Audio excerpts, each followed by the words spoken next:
Shalom bien-aimés dans le Seigneur, j'espère que vous allez bien, que Dieu vous bénisse. Je viens encore aujourd'hui pour vous parler dans le monde des esprits où Dieu nous avait tellement bénis récemment et nous avons fait un grand partage sur Instagram ou sur ma page Facebook. Comprendre le monde des esprits. Première partie, c'était par rapport à l'esprit humain.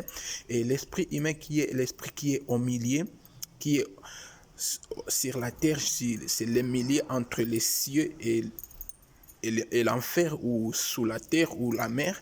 Et Dieu nous a révélé et nous a donné et nous a fait comprendre comment est-ce que l'homme doit prendre sa position et reconnaître sa partie pris et reconnaître la dimension que Dieu l'a donnée et Dieu avait déposée dans lui. Puisque quand nous avons lu dans le livre de Genèse, nous avons compris quand l'homme a été créé, il était d'abord une âme morte. Mais quand Dieu avait souffert en lui, il est devenu une âme vivante. Et à ce moment-là, que ça est venu l'esprit de Dieu au-dedans de l'homme.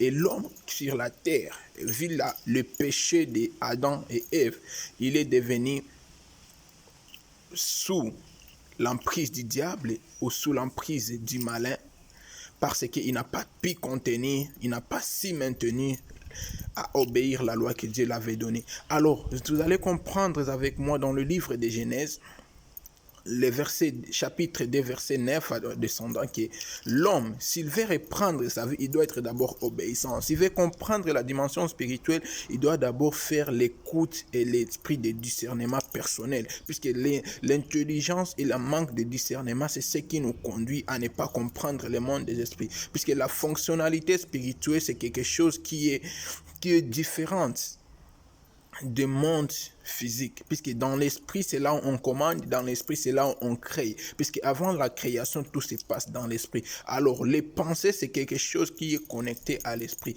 Alors l'homme, quand il a suivi ses pensées, il n'a pas réfléchi avec son âme vivante que Dieu l'avait donnée, il a réfléchi avec l'âme morte et il a dit: je vais prendre et manger l'arbre ou que Dieu m'avait donné. C'était une désobéissance. Mais pour pallier à tout cela, bien-aimés dans le Seigneur, nous devons aller et comprendre que Jésus-Christ est mort à la croix pour nous. Il nous a envoyé le Saint-Esprit, puisqu'il nous a dit quoi? Il vous est avantageux que je m'en aille. Donc, il vous est avantageux que je sois pécheur, que je sois les fruits là que Adam et Ève avaient prises, ou que je sois les fruits là du malédiction, afin que vous puissiez être bénédiction. Il vous est avantageux que je m'en aille, afin que vous puissiez recevoir le Saint-Esprit. En recevant le Saint-Esprit à la nouvelle naissance, ou à la passion, ou à la prière, ça dépend de la manière dont tu les reçois de nouveau.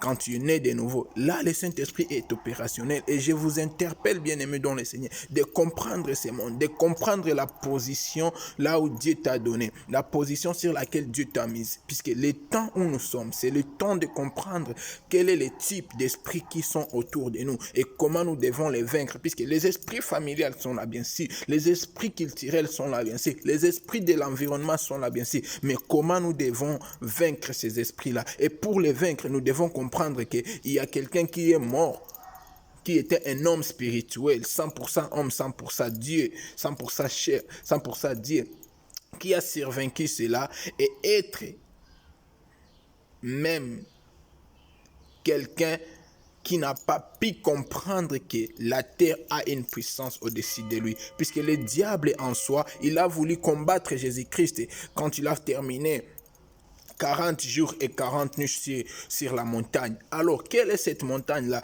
Cette montagne-là, actuellement, c'est notre cœur. Donc, après la prise de décision dans nos cœurs, le diable viendra toujours pour nous faire douter de cela. Et c'est par là où nous devons avoir la révélation de notre vision, ou la révélation de notre objectif, et dire non, le diable est malin, est maligne et risé. Nous ne devons pas les suivre, et nous devons suivre Christ. Quelle est la parole de Dieu nous dit dans le livre de Timothée, ou dans Actes 5, le verset 20 à verset 29, nous dit ceci: il nous est permis d'obéir à Dieu seulement, mais pas aux hommes. Quel avantage que nous trouvons qu'à obéir aux hommes ou à Dieu? Donc, et dans le livre de Timothée, ça nous parle de la vocation spirituelle. Paul les a expliqués. Donc nous ne devons pas attendre que les autres puissent venir nous faire comprendre ce que nous sommes. C'est à vous-même de vous faire comprendre ce que vous êtes, puisque tu es le seul prophète de ta vie.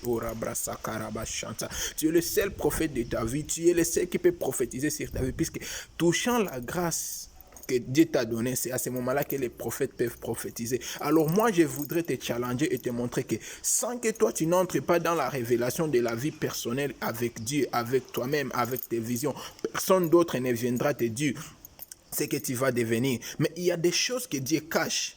Non pas parce qu'il ne veut pas te les révéler, mais parce que toi, tu n'es pas capable de comprendre le monde des esprits et l'esprit que Dieu t'a donné, qu'il agit en toi et qu'il est opérationnel à toi. Puisque l'esprit de Dieu a oué ma tête. Si l'esprit de Dieu t'envoie, pour quelle mission? Pour comprendre, pour enseigner, pour t'enseigner, pour te fortifier. Puisque la Bible te dit, la plupart des fois, fortifie-toi. Va avec la force que tu as. Et la force, c'est l'esprit. Je prie tout par celui qui me fortifie. Amen.